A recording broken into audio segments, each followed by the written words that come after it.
Clinical establishment commission হঠাৎ একটা order pass করে যে একটা পেশেন্টকে 3,66,000 এমন একটা অ্যামাউন্ট দিতে হবে। কারণ হিসেবে তারা লিখে যে সে সাবসিকুয়েন্ট ভিজিট করেছে ওই হসপিটালে এবং আরও অন্য জায়গাতেও তার ট্রিটমেন্ট হয়েছে। এই যে সাবসিকুয়েন্ট ভিজিটের যে চার্জেসটা সেটা তাকে ফেরত দিতে হবে। কারণ কি না, একটু ব্যাকগ্রাউন্ড ফ্যাক্টটা বলে নিলে ভালো হবে। 2024 সালে একটা পেশেন্ট ভর্তি হয় ল্যাপ্রোস্কোপিক অপারেশন করানোর জন্য জেনেসিস হসপিটালে।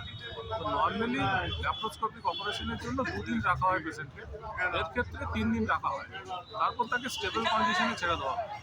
কিন্তু তারপরে সে 2রা মে আবার অ্যাডমিটেড হয় ওই হসপিটালে তার পোস্ট অপারেটিভ কমপ্লিকেশনসের জন্য। পরবর্তী ক্ষেত্রে আবার কিছুদিন তাকে হসপিটালে রাখা হয়, আরও কয়েকটা ভিজিট তাকে করতে হয়। এই প্রত্যেকটাই হচ্ছে পোস্ট অপারেটিভ কমপ্লিকেশনসের জন্য।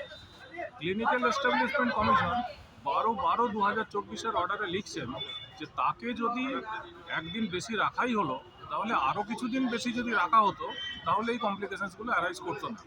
তো সেই কমপ্লিকেশনসগুলো অ্যারাইজ করেছে মানে হসপিটালের ভুলের জন্য। এবং তার এই যে থার্ড, ফোর্থ আর second, third, fourth and fifth ভিজিটের টাকাটা এনারা মুকুব করে দিয়েছিলেন, ওনার হাতে টাকা, পেশেন্টের হাতে টাকা ছিল না বলে। তো এই 3টে ভিজিটের টাকা তাকে ফেরত দিতে হবে। এই পুরোটাই হয়েছে কারণ কি না, ডাক্তারবাবুরা তাকে আরও বেশি দিন হসপিটালে রেখে ট্রিটমেন্ট করতে পারছে। এখন এই যে বিষয়টা, এটাকে বলা হয় মেডিকেল নেগলিজেন্সি। মানে একটা পেশেন্ট হসপিটালে কতদিন থাকবে এটা ঠিক করবে ডাক্তারবাবুরা। এটা ক্লিনিক্যাল এস্টাবলিশমেন্ট কমিশনের এখতিয়ার বহির্ভূত।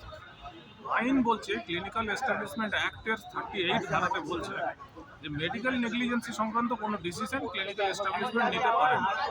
যদি তা না নিতে পারে তাহলে অর্ডারটা পাস হলো কেন? এই অর্ডারের পরিপ্রেক্ষিতে 10/11/2025 আরেকটি অর্ডার পাস হয়।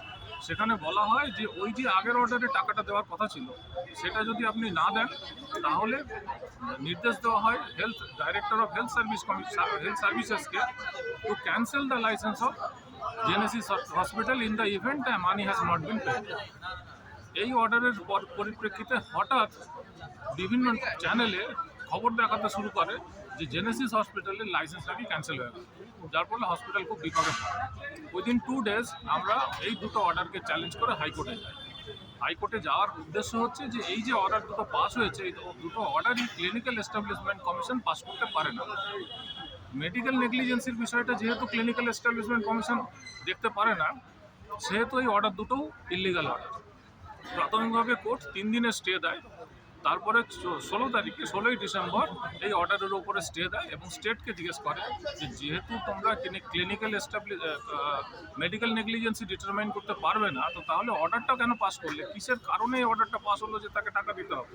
তারা কোনো উত্তর দিতে পারে না। সেই জন্য এই অর্ডারটার উপরে স্টে অর্ডার দেওয়া হয় up to the next date of hearing. 8/1/2025 next date of hearing আছে, সেই অবধি স্টে থাকবে।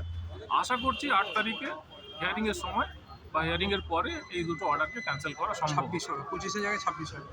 হ্যাঁ, 8/1/26 হবে। 8/1/2026।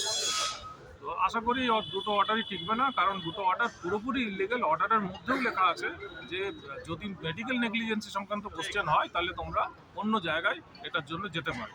তো অর্ডারেই যদি এটা লেখা থাকে তো তাহলে অর্ডারটা পাস হলো কিসের জন্য? এই প্রশ্নটা জজ সাহেবও করেছিলেন, আমিও কোর্টে দাঁড়িয়ে বলেছিলাম যে এটা আমারও প্রশ্ন। এই কারণের জন্য অর্ডার পাস হয়েছিল। তো যেহেতু স্পেকুলেশন হয়ে গেছিলো, বহু মানুষের কাছে খবরটা চলে গেছিলো, সেই জন্য আজকে একটা প্রেস কনফারেন্স করার দরকার হয়েছিল মানুষকে জানানোর জন্য, কারণ ফলো আপ নিউজ দেওয়া হয়নি। প্রথম অর্ডারটা যখন ক্যান্সেলেশনের কথাটা এলো তখন বিভিন্ন চ্যানেলে দেখানো হলো, কিন্তু যখন স্টে অর্ডার হলো সেটা দেখানো হয়েছিল কয়েক ঘন্টার মধ্যে। যেদিন অর্ডারটা পাস হয় তার 2-3 ঘন্টার মধ্যে চ্যানেলগুলোতে ছড়িয়ে গেল নিউজটা। কিন্তু এই স্টে অর্ডারটা পাস হলো 16ই ডিসেম্বর। চ্যানেল একটু বলতে পারবেন? চ্যানেলের নামটা আমি বলতে চাইছি না এই মুহূর্তে, আপনি হয়তো অন্যভাবে জেনে নিতে পারবেন, কন্ট্রোভার্সিতে জড়াতে চাইছি না। তো এই হচ্ছে আমার বক্তব্য। ঠিক আছে, থ্যাংক ইউ। ডাক্তারবাবু, আপনার নামটা কি? আমার নাম জয়ন্ত মিত্র।